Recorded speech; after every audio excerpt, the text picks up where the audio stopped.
chers amis, le sujet qui va nous occuper maintenant, en fait, intéresse tout le monde, puisque nous avons un temps de vie sur la terre, et surtout un temps de vie après la terre, après ce qu'on appelle la mort, mais comme le dit le Père Cantalamessa, la mort n'est pas un mur, c'est une porte qui va déboucher sur la vie éternelle. Alors il s'est passé quelque chose à Medjugorje dans l'été 1981, donc très vite après le début des apparitions, puisque la Vierge nous a, à travers Vicka et Yakov, a voulu nous enseigner, ou plutôt nous rappeler, nous rafraîchir la mémoire sur les fins dernières de l'homme. Et avec ce coronavirus qui occupe toute la Terre en ce moment, certains peuvent se demander, mais la vie, c'est quoi? Le but de la vie, c'est quoi? Ça sert à quoi de vivre? Ça sert à quoi de souffrir? Pourquoi est-ce que je suis sur la Terre? Quelle est cette destinée qui m'attend? Quel est le sens de tout ça? Parce qu'on a beaucoup perdu de nos sécurités, et matérielles, humaines, et il y a une chose qu'on n'a pas perdue, c'est la promesse de vie éternelle que nous donne le Seigneur, si toutefois nous voulons l'accueillir dans nos vies. Alors voilà qu'un jour, à l'improviste, la Vierge est apparue à Vicka et Yakov, dans la petite maison de Yakov où habitait encore sa maman, qui n'était pas encore morte. Et là, les enfants avaient faim, donc la maman était en train de se tourner vers son fourneau ou quelque chose comme ça, pour préparer une assiette de nourriture pour eux. Et donc elle était tournée vers son travail de cuisinière en fait, et voilà que la Vierge est apparue à l'improviste à Vicka et Yakov qui étaient ensemble.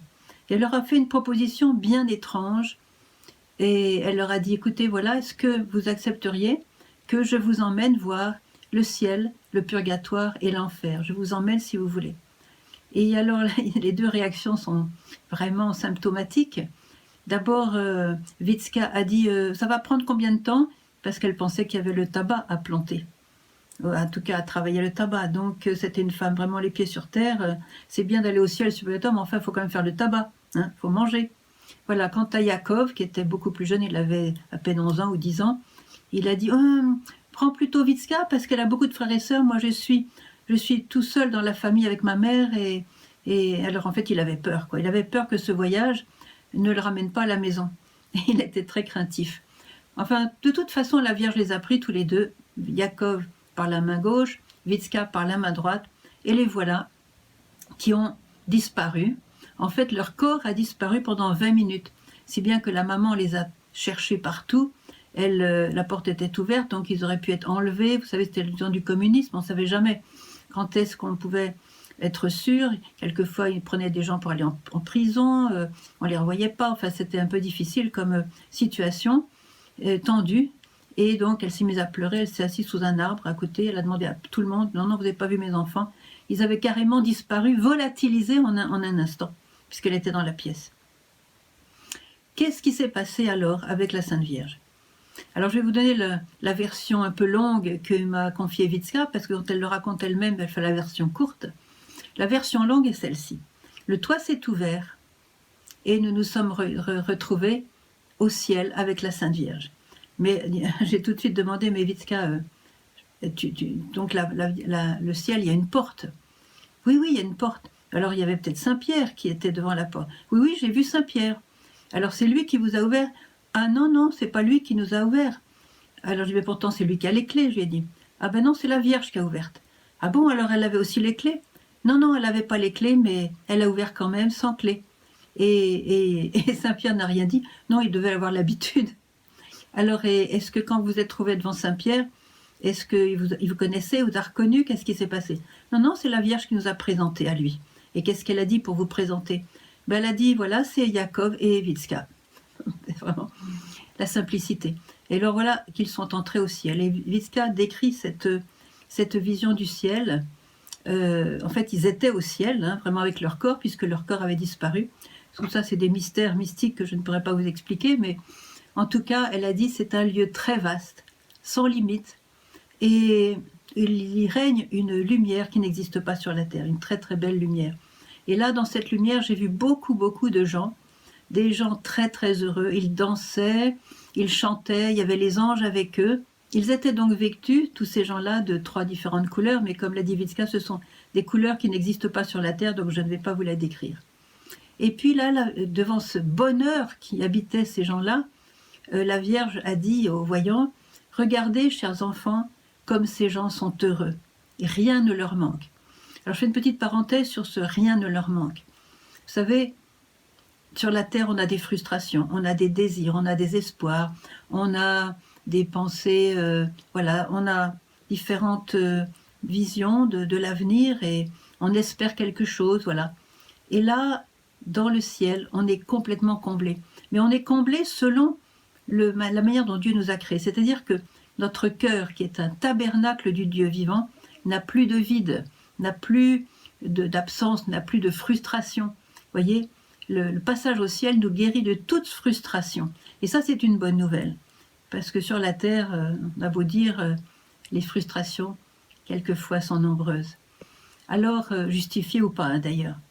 Alors, j'ai demandé à Witzka, mais devant ce bonheur extraordinaire de ces personnes, tu voulais peut-être rester au ciel. Oui, oui, me dit Witzka, bien sûr, je voulais rester au ciel. Tous ceux qui goûtent le ciel veulent rester au ciel. Et tu vois, je savais que la Vierge m'avait demandé de passer les messages aux gens qui viendraient chez moi.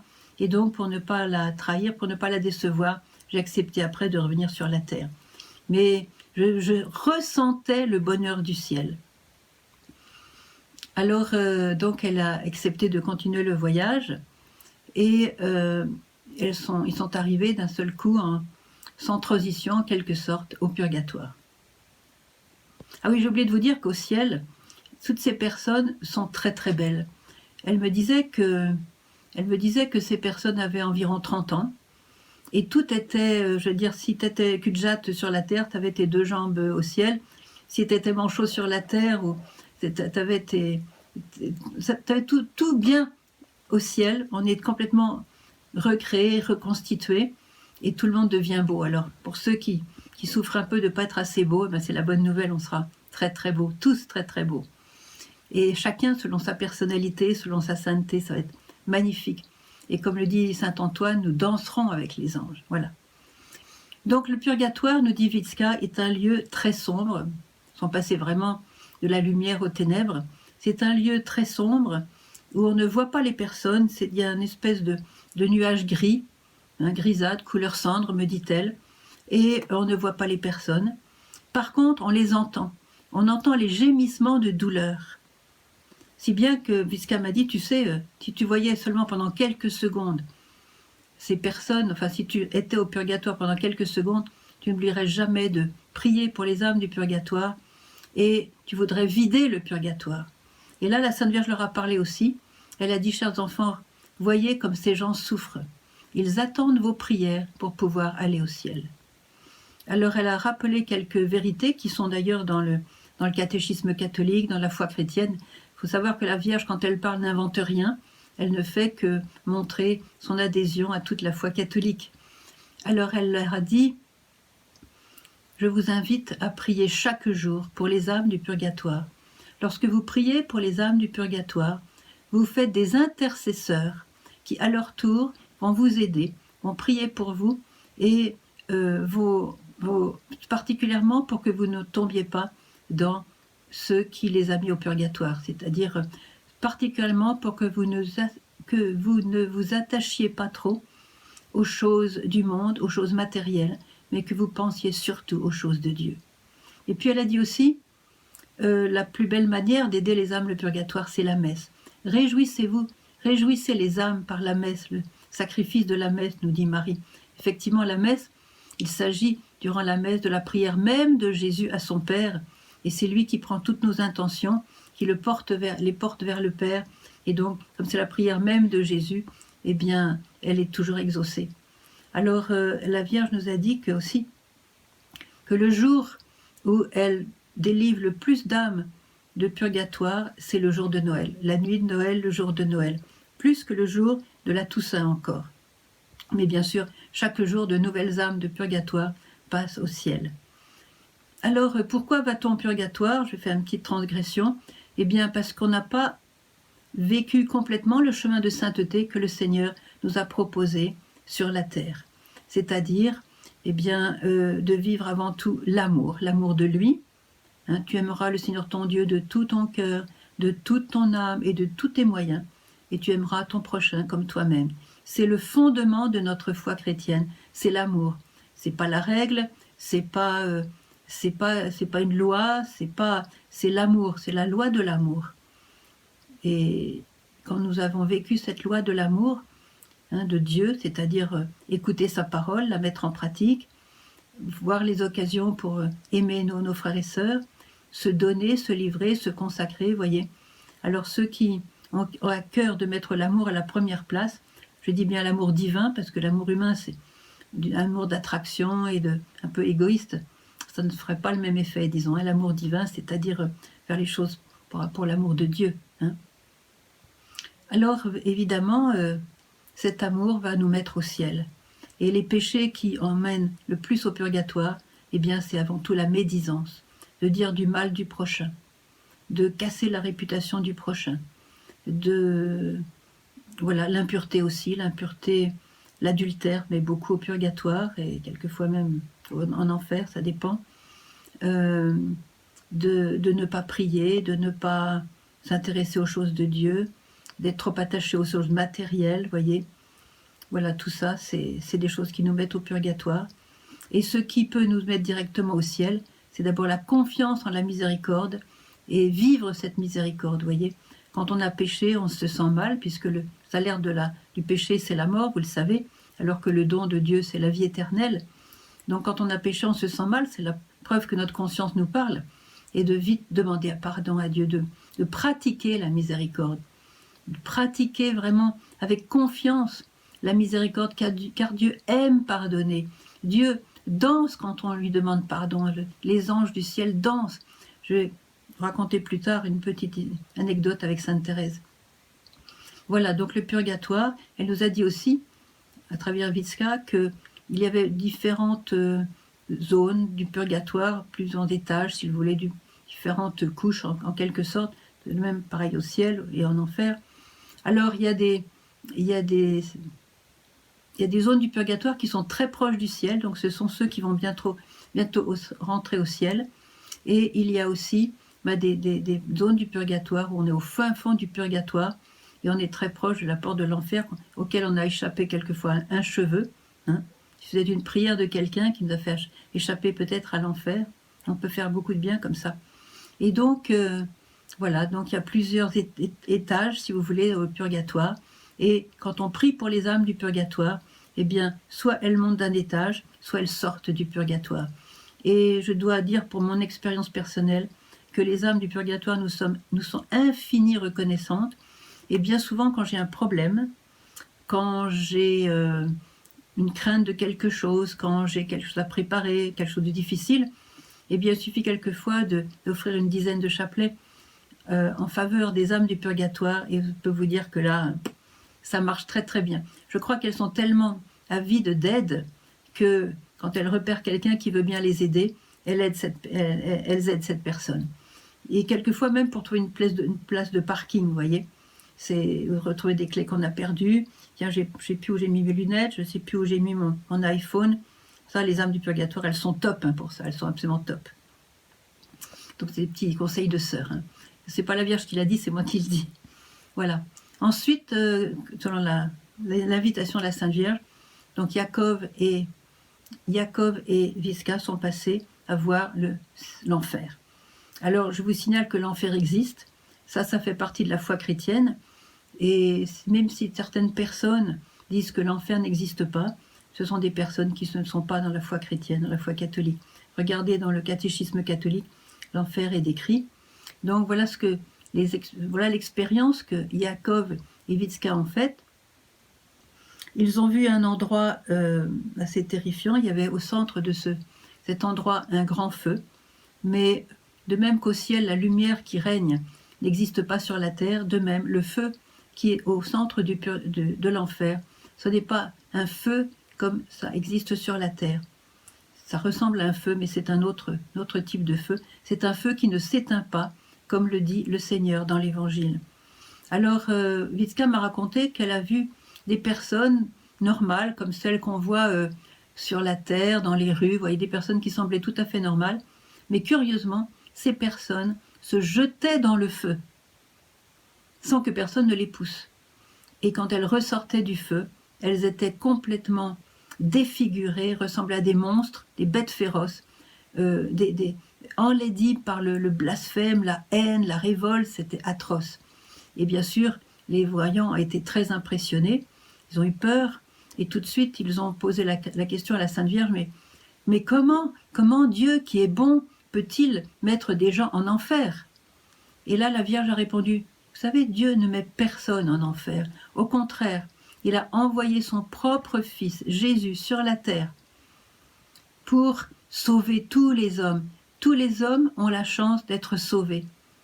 Mais, dit-elle, et là, il faut vraiment le savoir, il y a des personnes sur la terre qui, en conscience et volontairement, veulent faire tout contre Dieu et contre la volonté de Dieu. Ces personnes-là, dit Marie, commencent déjà un enfer sur la terre. Et au moment de la mort, s'ils ne se repentent pas, c'est ce même enfer qui continue. Et là, les voyants ont demandé, mais est-ce que ces âmes peuvent sortir de l'enfer? Et Marie a dit, non, puisque ces âmes ne veulent rien entendre de Dieu. Ces âmes haïssent Dieu. Elles ont pris en elles la haine que Satan lui-même a de Dieu.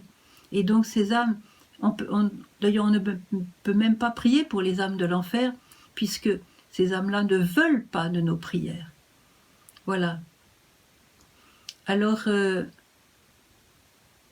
Marie a expliqué que ceux qui vont en enfer, y vont de leur propre gré. C'est-à-dire que Dieu ne met pas en enfer, la Vierge ne met pas en enfer, c'est l'âme qui se damne. Et comment peut-on se damner?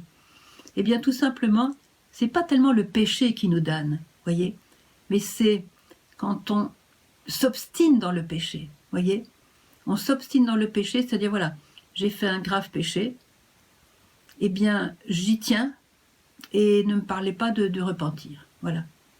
Donc, c'est l'obstination dans le péché. Parce qu'au ciel, il n'y a que des pécheurs, sauf la Sainte Vierge. Bien sûr, sauf Jésus. Nous sommes tous pécheurs, mais des pécheurs pardonnés, des pécheurs miséricordieux, des pécheurs qui ont dit, Seigneur, prends pitié de moi, car je suis un pécheur. Comme le bon larron à côté de Jésus sur la croix, souviens-toi de moi, Seigneur, quand tu seras entré dans ton royaume. Voilà, voyez, se tourner vers Jésus et lui demander sa compassion, sa miséricorde, afin d'être pardonné. C'est là que nous prenons la grande robe blanche, dont il est question d'évangile, pour entrer au paradis. Mais il y en a certains, nous dit la Vierge, qui s'enferment dans leurs péchés et qui pour rien au monde ne demanderaient pardon à Dieu. C'est l'orgueil, vous voyez, de s'obstiner dans la mauvaise voie qu'on a prise. Et là, le Seigneur ne peut rien faire, il ne peut pas forcer une âme à être avec lui au ciel, puisque ces âmes détestent Dieu. Un père ne peut pas dire à son enfant, je sais que tu m'aimes pas, mais je vais mettre une chaîne à ton pied pour que tu restes quand même avec moi. Voyez, parce que quand Dieu nous a créés, il nous a donné la liberté. Et Marie va jusqu'à dire, je me mets à genoux devant la liberté que Dieu vous a donnée, chers enfants. Et cette liberté, c'est cette liberté qui nous fait choisir si on va au ciel, au purgatoire ou en enfer. Alors la Vierge a dit aux voyants, la majorité des personnes vont au purgatoire. Un petit nombre va directement au ciel et un autre nombre, je ne sais pas si elle a précisé, va en enfer. Il y a donc des personnes en enfer. Et quand ce voyage s'est terminé, le voyage de retour, c'est-à-dire de passer de l'enfer à la petite maison de Jacob avec sa maman, ils se sont retrouvés dans la même pièce d'un seul coup. Et pendant ce voyage de retour, si j'ose dire, la Vierge leur a dit, vous avez vu la détresse des âmes qui vont en enfer, je vous demande de prier beaucoup pour la conversion des pécheurs. Et comme l'a dit Marie à Fatima, beaucoup vont en enfer parce qu'ils ne trouvent personne pour prier pour eux et pour se sacrifier pour eux. Et la Vierge a demandé aux voyants, est-ce que vous acceptez de vous sacrifier pour la conversion des pécheurs? Et ils ont dit oui. Voilà, donc les voilà retournés dans la petite maison. La maman était dehors sous son arbre à pleurer. Le petit Jacob a couru vers sa mère en disant « Maman, maman, on a été au ciel, on a été au ciel !» Et elle a dit non, non, mon chéri, je ne crois pas que vous avez été au ciel. C'est pas possible que vous ayez été au ciel. Et après ça, Visca est arrivée. Si. On était au ciel. Et là, elle a raconté. Et comme Visca avait sa réputation de toujours dire la vérité, elle ne mentait jamais. Alors, voilà, l'histoire s'est répandue dans le village. Et Marie leur a dit, chers enfants, je vous ai montré ces 3 lieux qui sont après la mort. Je vous demande de le dire à tous, de le dire à tout le monde, car il y a des personnes sur la terre qui croient qu'après la terre, il n'y a plus rien. Non, chers enfants, cela est une grave erreur, car après le temps de la terre, il y a l'éternité. Dites-le, propagez ce message au monde entier, nous a-t-elle dit. Alors Visca le répète souvent, et là je vous ai fait la version un petit peu longue avec quelques petites réflexions personnelles, mais il y a des personnes peut-être dans votre famille qui pensent qu'après la mort, il n'y a plus rien. C'est important de leur dire la vérité. Même si vous faites rabrouer, même si vous faites insulter ou ricaner, dites-le qu'ils l'entendent au moins une fois, parce que peut-être que sur leur lit de mort, eh bien, elles s'en souviendront. Je me souviens de mon frère qui me racontait, comme il est diacre, il visite les hôpitaux pour bénir un peu les malades. Et il y avait un homme qui se mourait d'une maladie grave. Il savait qu'il allait mourir. Et plusieurs fois, on lui a demandé est-ce que vous voulez un prêtre, vous confessez? Non, non, laissez-moi tranquille avec votre bon Dieu, je veux pas de ça, laissez-moi tranquille, voilà. Donc il respectait à chaque fois, et à chaque fois il disait non. Et puis il était sur le point de mourir, et une dernière fois, on lui a demandé, non, on lui a même pas demandé, il dit bon, écoutez, là on est en train de faire un petit peu le programme pour les prochains jours, donc pour les enterrements, comme il était tout seul, il fait que ce soit lui qui prenne la décision. Donc je suppose que vous ne désirez pas être enterré à l'église. Ah si, dit-elle. Ah si, dit-il. Ah bon? Oui, on ne sait jamais. Donc vous voyez, sur leur lit de mort, il y a des grâces exceptionnelles qui sont données. Et il faut toujours espérer dans le salut. La Vierge a dit, il faut toujours espérer dans le salut pour vos frères et sœurs. Donc il nous faut prier. Une prière très forte, c'est pas seulement le chapelet, bien sûr, mais aussi la prière le chapelet de la miséricorde, je vous le recommande. Procurez-vous le petit journal de Sœur Faustine. C'est dans toutes les librairies religieuses quand elles seront rouvertes. Et lisez avec attention ce livre, puisque Jésus dit à Sœur Faustine qu'au moment de la mort, il donne plus de grâce en quantité que la totalité des grâces qu'il a données durant la vie de cette personne. Parce que Dieu désire notre salut. Il désire que nous soyons au ciel avec lui. Il nous aime trop. Il nous a créés pour lui, pour être infiniment heureux avec lui pendant toute l'éternité. Il ne veut pas perdre une seule âme. Et pour une seule âme, s'il y avait une seule âme sur la terre, il aurait vécu la même passion pour racheter cette âme. Son amour est incommensurable. Sa miséricorde est totalement incommensurable. Jusqu'où elle va, c'est incroyable. Alors je vous invite à vraiment regarder un petit peu les fins dernières de l'homme, regardez les personnes de votre famille, parlez de cela à table, avec vos amis, avec vos proches, au téléphone, avec vos petits messages là de WhatsApp. Répandez ce message, la Vierge demande qu'on le répande. Alors, par la suite, un pèlerin a demandé à Visca, est-ce que tu pourrais demander à la Sainte Vierge s'il y a une possibilité de réincarnation après la mort? Et là, la Sainte Vierge a répondu, je l'ai entendu de la bouche même de Visca, non, chers enfants. La réincarnation n'existe pas, car après la mort, il y a l'éternité. C'est une erreur d'enseigner aux gens que l'on peut naître plusieurs fois sur la terre. On ne naît qu'une fois sur la terre. Donc voilà, vous voyez, c'est un enseignement majeur que la Vierge a donné dans un pays communiste, dans un pays où on prône qu'il n'y a pas de ciel et qu'il n'y a pas de bon Dieu. Et ces chrétiens ont été très très courageux de tenir la barre de la foi pendant tous ces siècles. Il y a eu d'abord l'islam, avec les conversions forcées à l'islam, mais ils ont tenu leur foi, ils ont enterré leur Bible au fond de la cave sous la terre pour pouvoir la garder, qu'elle ne soit pas brûlée sur la place publique. Vous voyez, ils ont été courageux, beaucoup sont morts en prison, beaucoup ont été tués, il y a eu des crimes épouvantables, mais ils ont tenu dans la foi chrétienne.